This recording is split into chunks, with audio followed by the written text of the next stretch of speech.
পানি লাগবে কারো পানি পানি।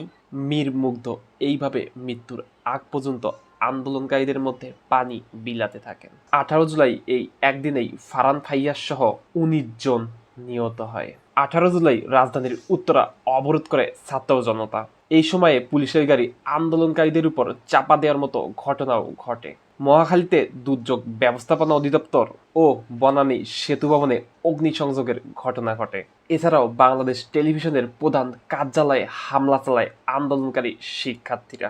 মিরপুর গোল চত্বরে আগুন দেওয়া হলে তার ধোঁয়া ওঠে মেট্রো রেলে। পরে 4টি স্টেশন বন্ধ করে দেওয়া হয়। ব্র্যাক ইউনিভার্সিটির শিক্ষার্থীদের উপর পুলিশ নির্বিচারে গুলি চালালে শিক্ষার্থীরা প্রতিরোধ গড়ে তুললে পরে র্যাবের হেলিকপ্টারে পালাতে দেখা যায় আইনশৃঙ্খলা বাহিনীর সদস্যদের। হেলিকপ্টার থেকে শিক্ষার্থীদের লক্ষ্য করে গুলি, টিয়ার শেল এবং সাউন্ড গ্রেনেড ছোড়া হয় এদিন। পরিস্থিতি স্বাভাবিক করতে 229 প্লাটুন বিজিবি মোতায়েন করা হয়।